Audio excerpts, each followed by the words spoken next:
Queridos, quero convidar você essa noite a abrir a sua Bíblia lá no livro do profeta Isaías, no capítulo de número 9. Isaías, capítulo de número 9. Isaías 9, versículo de número 6. Todos acharam? Amém? Para nós lermos juntos. Porque um menino nos nasceu, um filho se nos deu, e o principado está sobre os seus ombros, e o seu nome será Maravilhoso, Conselheiro, Deus Forte, Pai da Eternidade, Príncipe da Paz. Senhor, meu Deus e meu Pai, fala conosco essa noite, Pai. Fala conosco, Senhor, porque nós cremos que é o Senhor que fala conosco.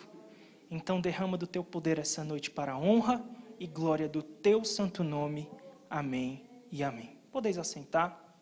Meu querido, essa noite eu quero conversar com você um pouquinho sobre uma das maiores histórias de amor que já aconteceu em toda a história da humanidade. Eu não sei quantos de vocês já tiveram o prazer de assistir cinegrafias hollywoodianas em que um homem se apaixona por uma mulher e no final tudo acaba bem. Eu não sei se você, que é mais jovem, está me assistindo na live, já assistiu filmes de herói em que, no final, um mocinho aparece e salva toda a humanidade da destruição. Mas com certeza você já deve ter pelo menos ouvido falar sobre isso. Mas essa noite eu quero conversar um pouquinho com você sobre a maior história, sobre o maior amor que já aconteceu na face dessa terra. O dia em que Deus o Filho, desce a essa terra e nasce para que nós pudéssemos ter, obrigado meu irmão, vida, e vida em abundância. E como se não bastasse, Ele resolve nos amar e nos fazer noiva dEle. Essa noite eu quero te contar a história que mais impactou a história do homem. E eu começo lendo justamente o texto de Isaías, no capítulo 9, versículo 6, onde aqui o profeta traz algumas das características que esse rei teria, como alguém extremamente maravilhoso, conselheiro, Deus forte, Pai da eternidade, o príncipe da paz, mais conhecido como Emanuel ou o Messias. E essa noite eu quero conversar um pouco com você sobre isso. Só que para a gente entender um pouquinho sobre toda essa história, eu preciso voltar lá atrás e fazer uma contextualização do que tinha acontecido. Muitos e muitos anos antes deste Messias, desse Pai da eternidade, príncipe da paz, nascer aqui nessa terra, Deus, Ele cria todas as coisas. E Ele cria tudo perfeito, tudo belo, e no final de todas as coisas Ele olha para si mesmo e diz: tudo que eu criei é bom, tudo é excelente, tudo que eu criei é magnífico. E aí Ele, dia após dia, vai criando cada coisa no seu devido lugar. E aí no último dia, Ele vem e Ele cria o homem, a coroa da criação. E depois Deus resolve descansar. Só que todos nós sabemos o que acontece: o homem cai, o homem peca, o homem se corrompe. Mas ainda no Gênesis, Deus faz uma promessa.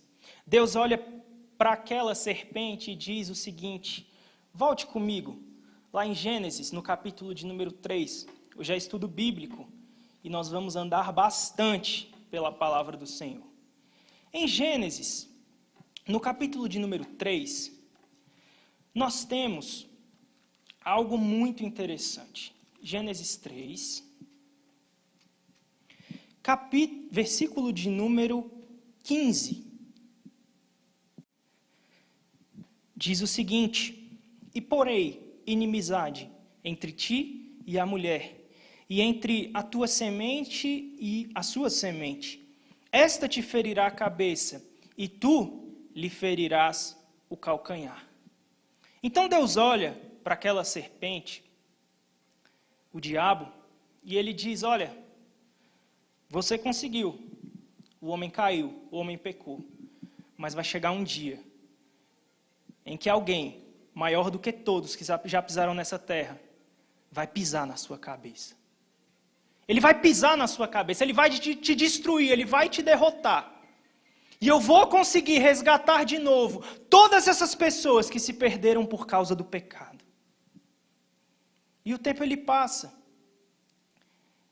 E as coisas começam a acontecer, e aí a gente tem Israel sendo formado. Deus tirando Israel do Egito. A gente tem a lei sendo entregue a Moisés. Os profetas profetizando. E essa noite é justamente sobre isso que eu quero conversar com você. Eu quero conversar com você um pouquinho sobre todas as promessas acerca do Messias, com uma demonstração de que tudo aquilo que Deus falou na sua palavra, Ele cumpriu. Todas as promessas que Deus fez acerca do Messias, Ele cumpriu. E Ele vai continuar cumprindo, porque Deus, Ele não é homem para que minta, nem filho do homem para que se arrependa. Acaso Deus pode dizer alguma coisa e não fazer?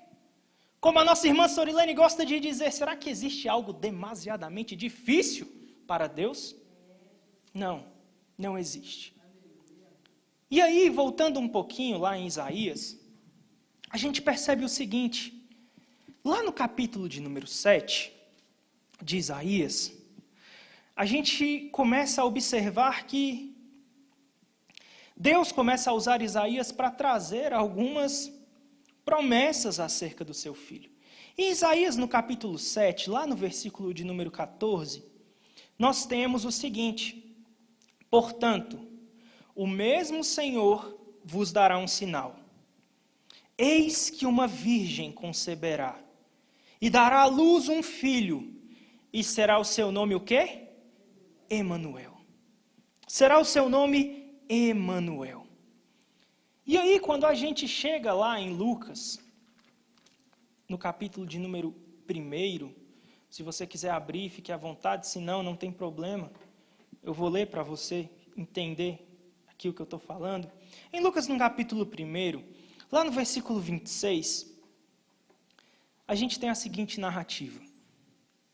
E no 6º mês, foi o anjo Gabriel enviado por Deus a uma cidade da Galileia chamada Nazaré, a uma virgem desposada com um varão cujo nome era José, da casa de Davi. E o nome da virgem era Maria. E entrando o anjo onde ela estava, disse: salve, agraciada, o Senhor é contigo. Bendita és tu entre as mulheres. E vendo ela, turbou-se com aquelas palavras e considerou que saudação seria aquela. Disse-lhe então o anjo: Maria, não temas, porque achaste graça diante de Deus.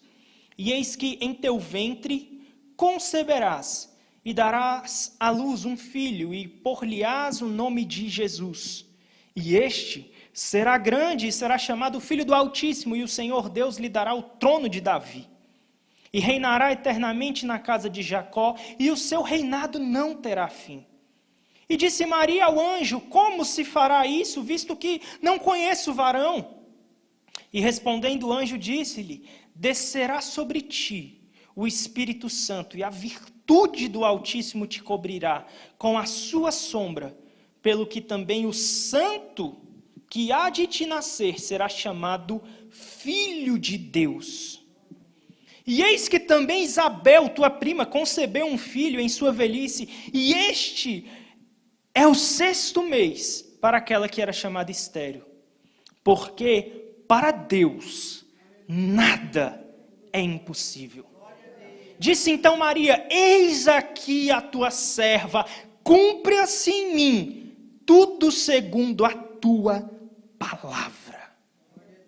Então a gente percebe que anos e anos antes, Isaías olha para o povo por intermédio de Deus, porque Deus usa Isaías e fala com o povo por intermédio de Isaías e diz: olha, eu vou dar um sinal para vocês. A virgem vai conceber e vai trazer ao mundo o Emanuel. E muito tempo depois, em Lucas no capítulo 1, nós temos a narrativa do anjo dizendo a Maria que Jesus viria. Só que não para por aí, meu irmão. Quando a gente volta um pouquinho lá no Antigo Testamento, e hoje a gente vai voltar muito entre o Antigo e o Novo Testamento, a gente vai lá em Miqueias. Eu convido você a ir lá em Miqueias, que faz parte aí do rol dos profetas menores.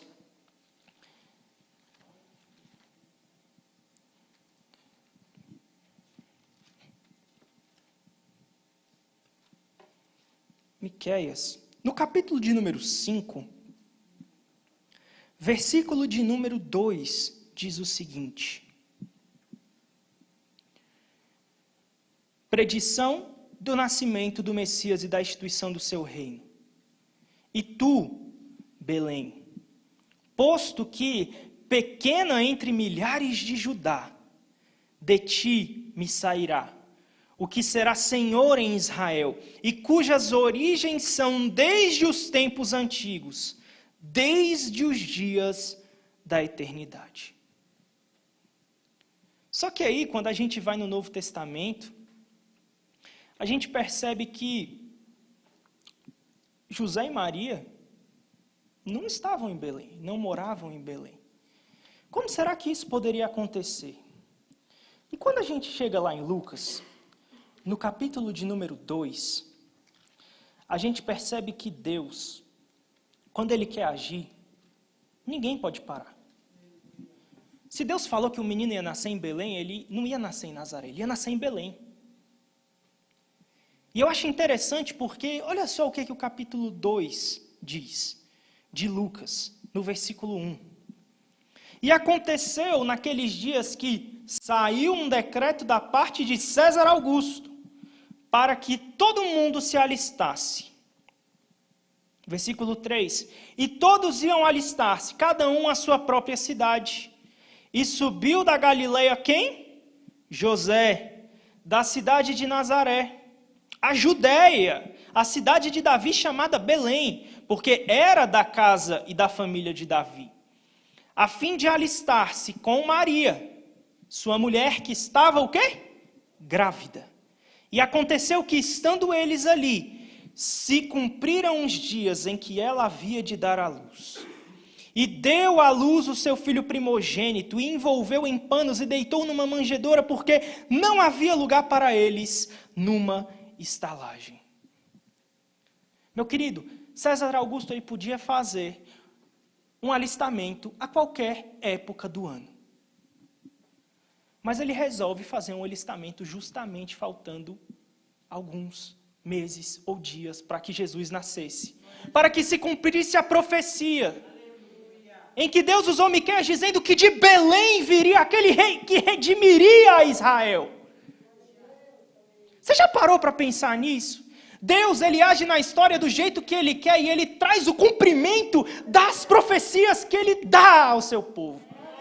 Você já parou para pensar nisso? Qual a probabilidade de acontecer um alistamento justamente perto de quando a Maria está prestes a dar à luz? Como diz a nossa pastora Geise, esse é que é Deus e o resto é Baal, meu querido. Deus, ele vela pela sua palavra. Deus, ele vela por tudo aquilo que ele diz. E assim, Deus cumpre aquilo que ele disse ainda no Gênesis. Deus cumpre aquilo que ele disse por intermédio de Isaías. E Deus cumpre aquilo que ele disse por intermédio do profeta Miqueias. Até aí nós temos 100% de aproveitamento em todas as promessas que Deus fez. Só que não para por aí.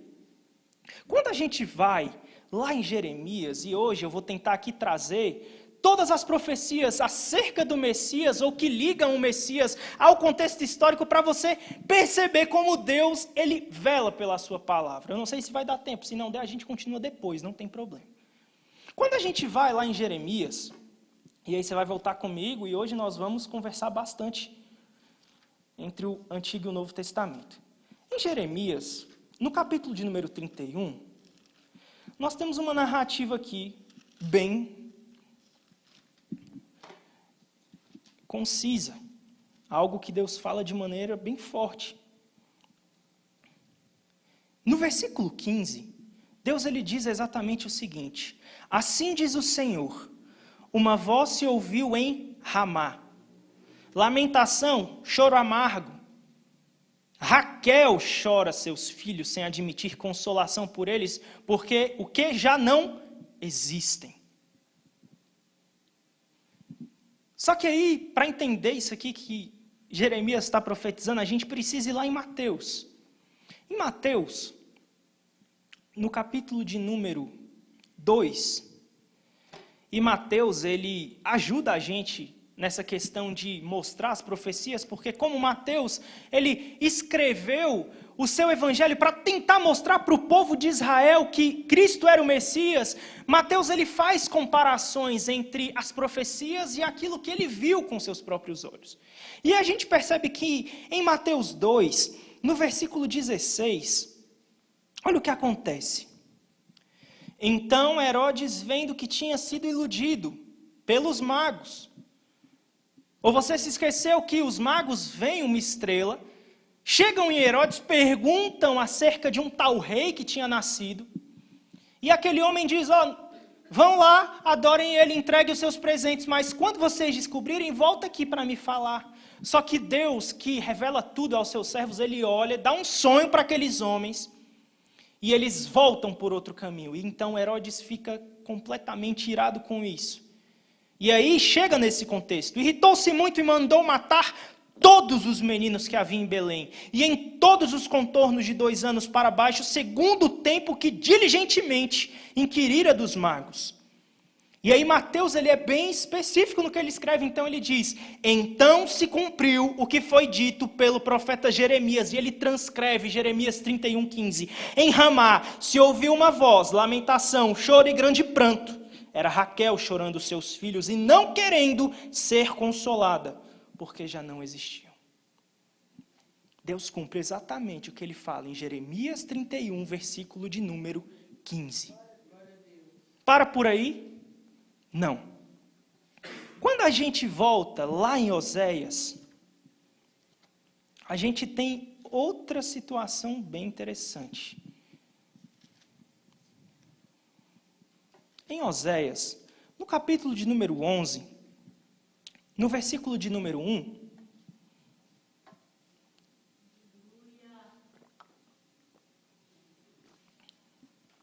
Oséias 11:1, diz o seguinte, o próprio Deus está dizendo, quando Israel era menino, eu o amei, e do Egito chamei quem? Meu filho. Só que aqui eu preciso que você entenda algo importante. Esse texto aqui, ele traz uma briga muito grande entre judeus e nós, cristãos. Por quê? Porque quando você para ler esse texto, você percebe que aqui Deus, ele está falando com Israel. E realmente Deus chamou Israel do Egito. O povo estava padecendo há mais de 400 anos. E Deus resolve tirar aquele povo do Egito para fazer aquele povo dele. Como ele tinha prometido a quem? A Abraão, a Isaac, a Jacó. E tira aquele povo. Só que esse texto, eles dizem, mas como assim? O Messias, como é que vocês conseguem enxergar o Messias aqui? E aí os judeus, eles tentam descredibilizar o que Mateus escreveu.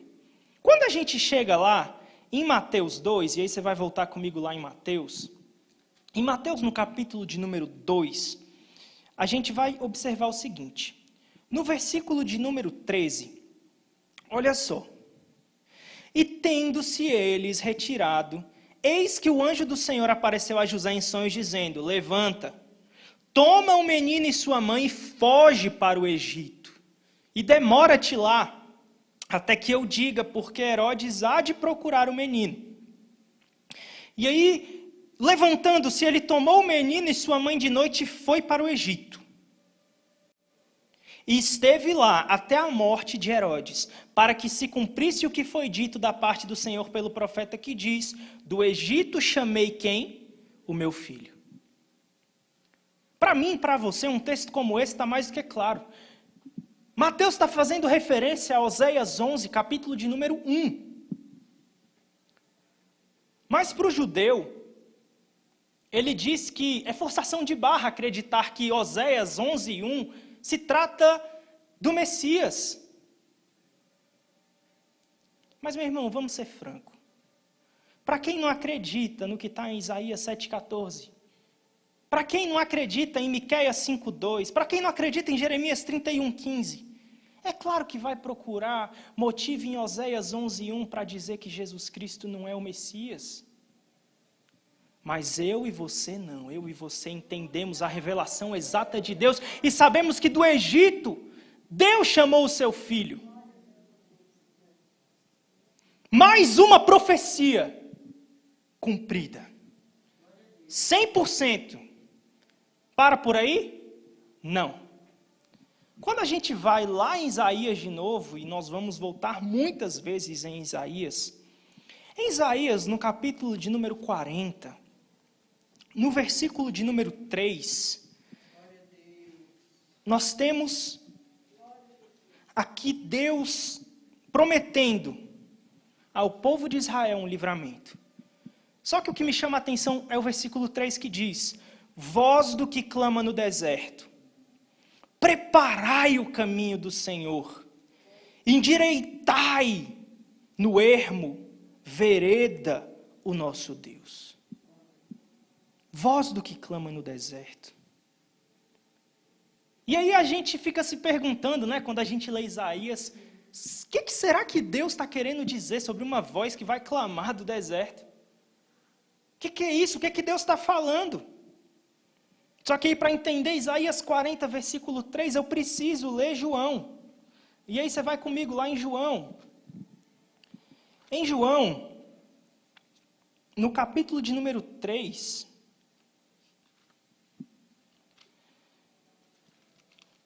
no versículo de número 28,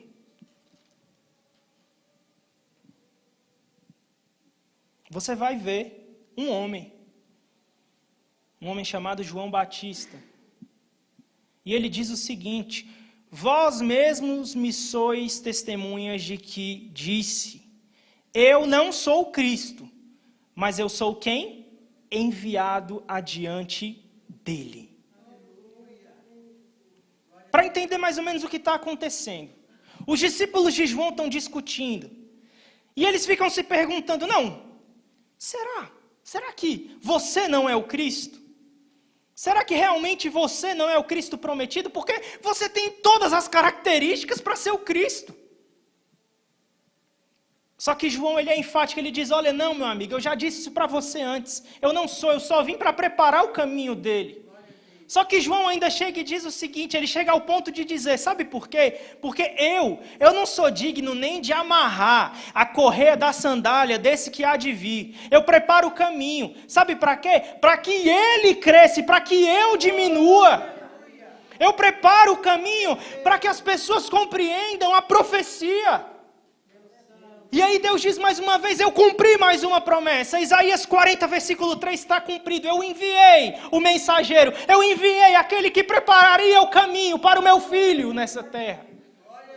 Porque eu velo pela minha palavra. Eu sou fiel, eu sou verdadeiro. E quando eu digo e pronto. Para por aí? Não. Quando a gente volta lá em Isaías de novo, Isaías, no capítulo de número 9, mas não o texto que nós lemos para começar o nosso estudo. que também, por sinal, é uma profecia sobre o Messias, no versículo 9, no capítulo 9, versículo de número 1, nós temos aqui o seguinte. Isaías 9, versículo de número 1.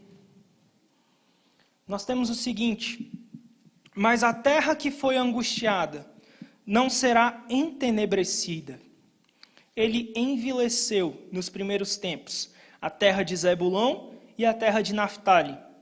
Mas nos últimos, a enobreceu junto ao caminho do mar, além do Jordão, a Galileia dos gentios. A Galileia dos gentios. Só que para entender Isaías 9:1, eu preciso ir lá em João, no capítulo de número 2. Em João 2,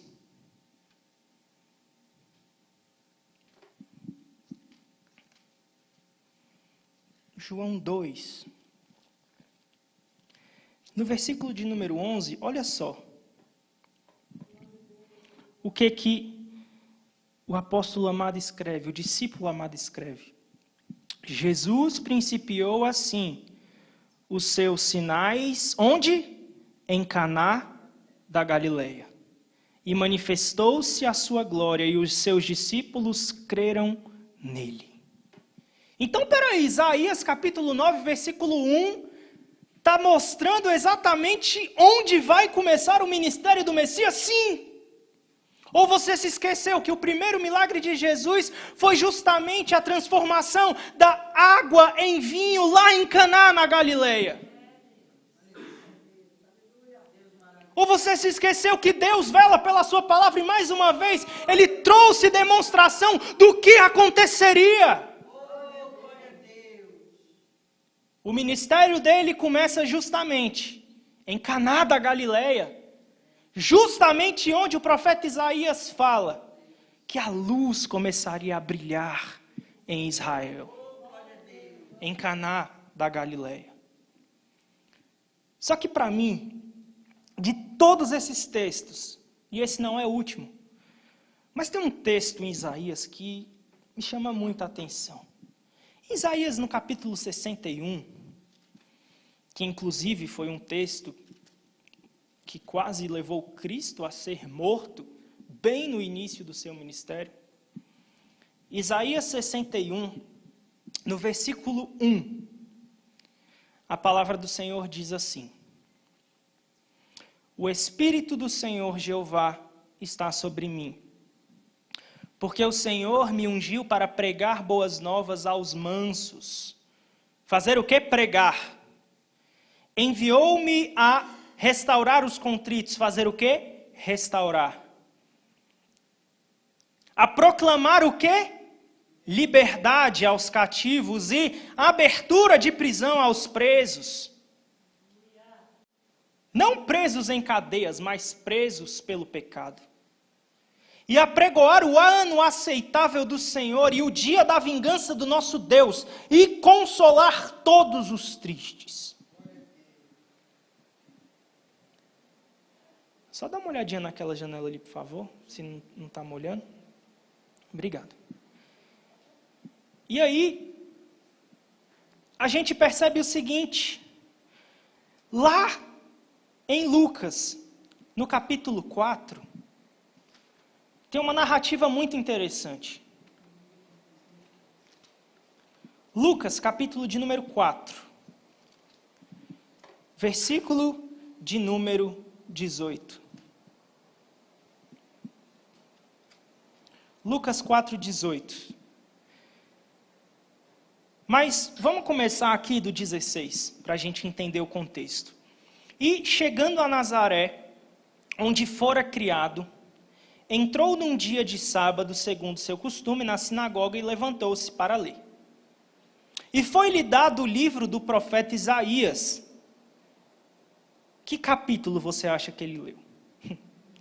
E quando abriu o livro, achou o lugar em que estava escrito: o Espírito do Senhor é sobre mim, pois me ungiu para evangelizar aos pobres.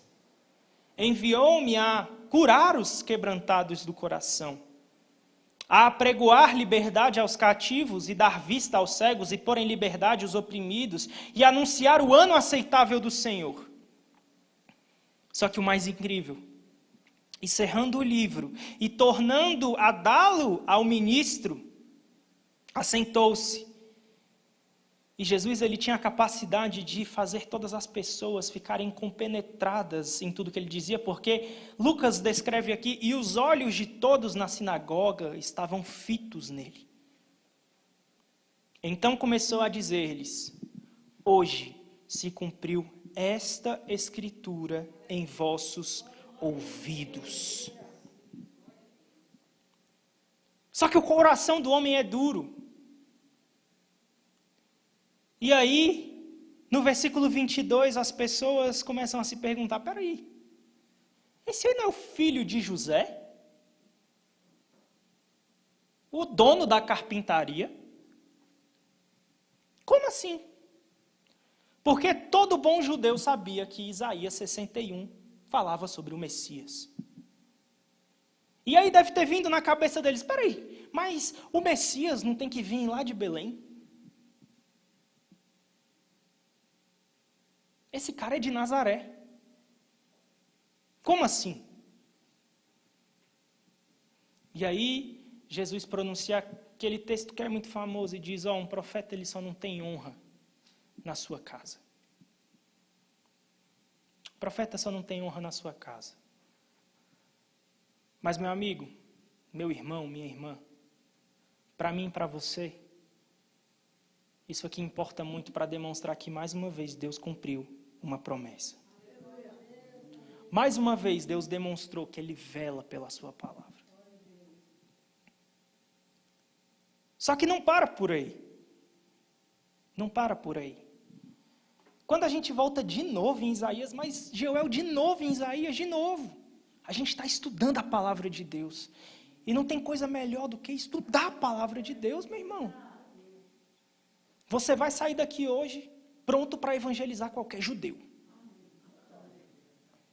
Porque você vai ter anotadinho aí todas as profecias acerca do Messias e, o melhor, todas cumpridas pelo próprio Deus.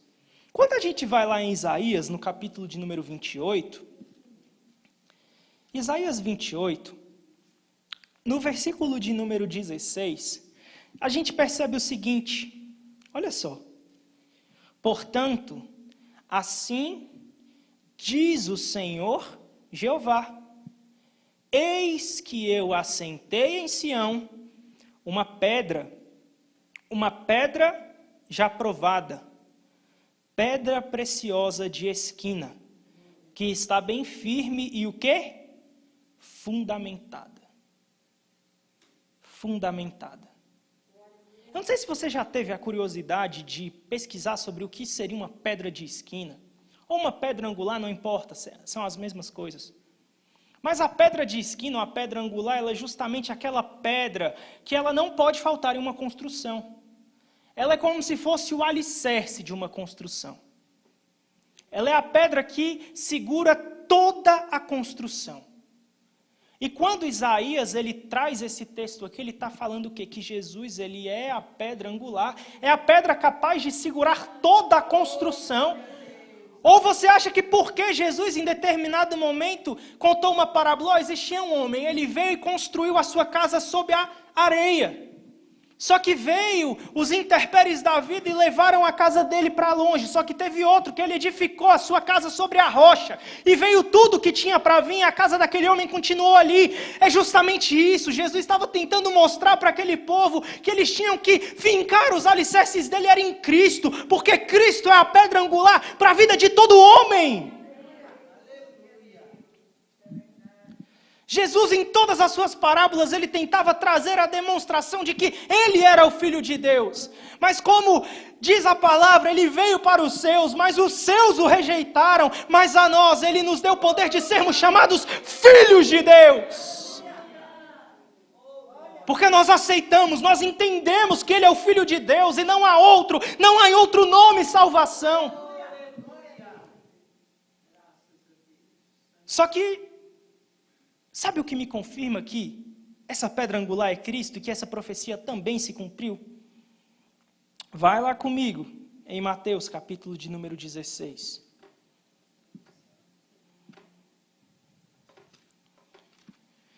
Em Mateus, no capítulo de número 16, existe uma narrativa por demais conhecida. E para nós interessa essa noite o versículo 18. Pois também eu te digo que tu és Pedro, e sobre esta pedra, ou seja, Cristo estava falando de si mesmo. Sobre esta pedra edificarei a minha igreja, e as portas do inferno não prevalecerão contra ela. O que mantém a igreja de pé é a pedra angular. O que mantém a igreja de pé não é homem. O que mantém a igreja de pé não é político. O que mantém a igreja de pé não sou eu e você, é Deus, é Jesus, é a pedra angular.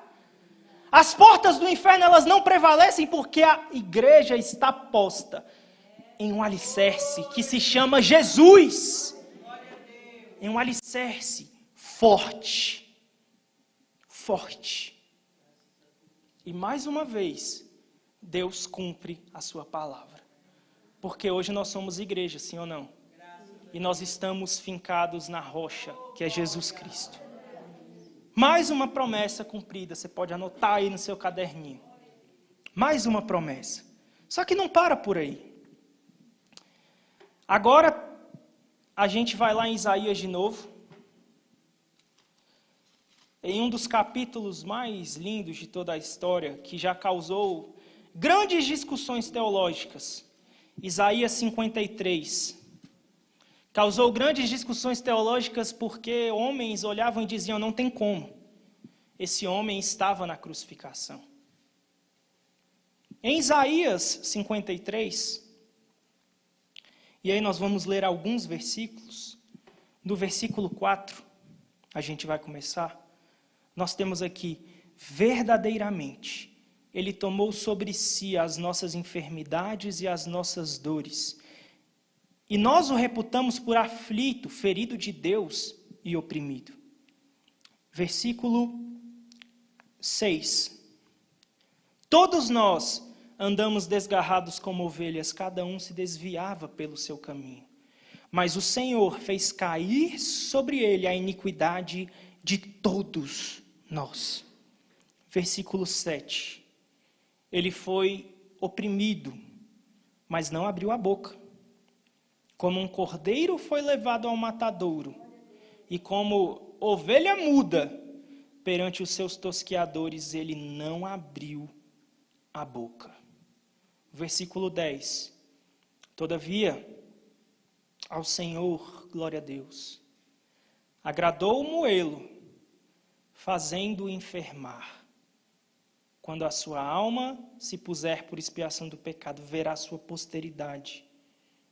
Prolongará os dias e o bom prazer do Senhor prosperará na sua mão.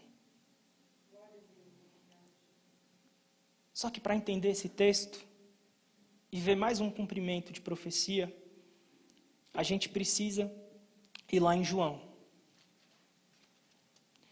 Em João, capítulo de número 19.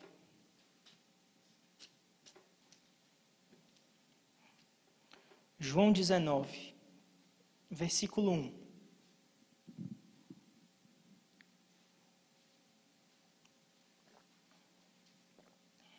Pilatos, pois, tomou então a Jesus e o açoitou. E os soldados, tecendo uma coroa de espinhos, puseram sobre a sua cabeça e lhe vestiram uma veste de púrpura. E diziam, salve, rei dos judeus! E davam-lhe bofetadas. Então Pilatos saiu outra vez, fora e disse-lhes, eis aqui, vô-lo trago fora, para que saibais que não acho nele crime algum. Saiu, pois, Jesus, levando a coroa de espinhos e a veste de púrpura. E disse-lhes Pilatos, eis aqui o homem. Açoite. Ele foi esbofeteado. Isaías disse o quê? Que como ovelha muda, ele seria levado onde? Ao matadouro. O Cordeiro de Deus, que tira o pecado do mundo, sendo açoitado, sendo cuspido, maltratado por mim e por você. Eu acho que isso tem que fazer a gente refletir um pouco sobre a nossa vida, né? Como que eu estou vivendo? Sabendo que alguém foi capaz de fazer isso por mim. Cada cusparada que ele levou, era para a gente ter levado.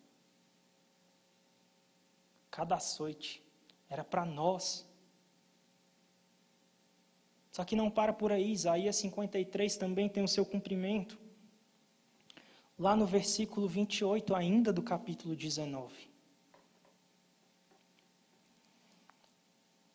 Depois, sabendo Jesus que já todas as coisas estavam terminadas para que a Escritura se cumprisse, disse: tenho sede.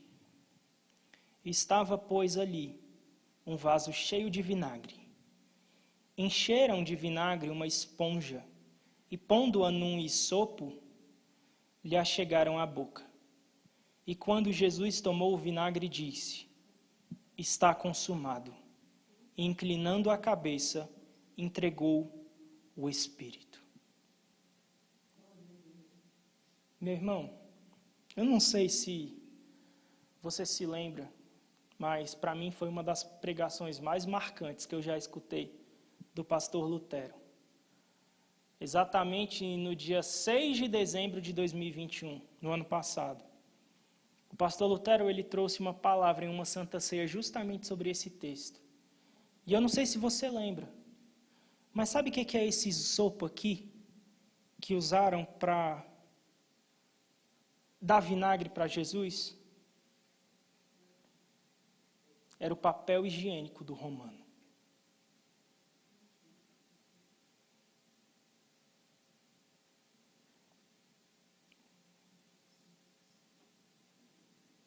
Você já parou para pensar nisso? Não bastou só morrer por você. Ele sofreu uma série de coisas que homem nenhum seria capaz de sofrer.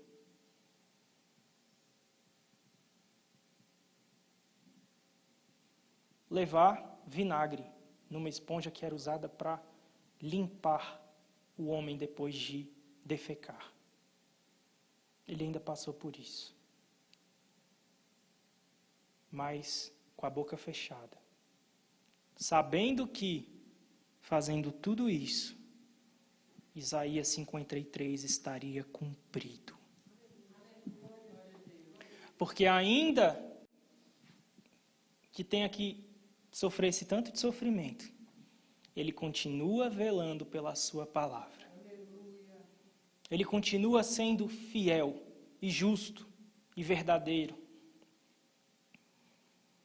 Sabe, queridos, eu poderia trazer inúmeras profecias aqui. Eu poderia falar do momento em que o salmista fala que eles tirariam sortes para ver quem ficaria com as suas vestes. E isso se cumpre. Eu poderia trazer a profecia de que nenhum dos seus ossos seriam quebrados, e isso se cumpre. Eu poderia trazer a profecia de que o Salvador e Remidor sentaria em um jumentinho, e isso também se cumpriu. Nenhuma das profecias acerca do Messias deixou de se cumprir, com exceção de uma, que ainda vai se cumprir. Vá comigo em Atos, eu prometo que eu estou acabando. Atos, no capítulo de número 1.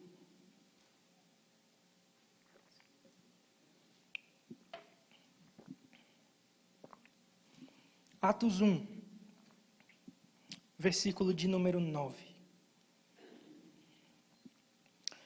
E quando dizia isto, Vendo eles, foi elevado às alturas, e uma nuvem o recebeu, ocultando-o a seus olhos. E estando com os olhos fitos no céu, porquanto ele subia, eis que junto deles se puseram 2 varões vestidos de branco, os quais lhe disseram: varões galileus, por que estáis olhando para o céu? Esse mesmo Jesus que dentre vós foi recebido em cima no céu, há de vir assim como para o céu vistes ir.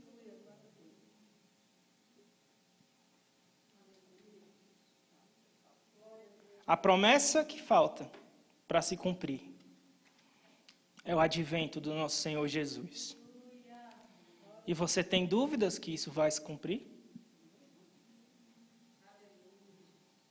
Eu trouxe aqui poucas profecias que nos fazem compreender de que Ele é fiel e Ele vela pela sua palavra.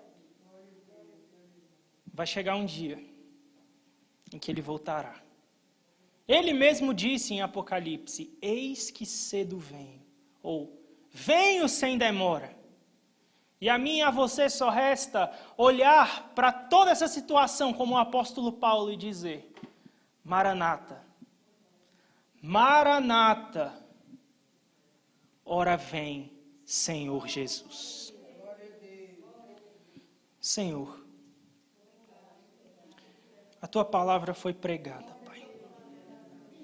Senhor, a Tua palavra é a verdade, e nós vimos isto essa noite, Pai.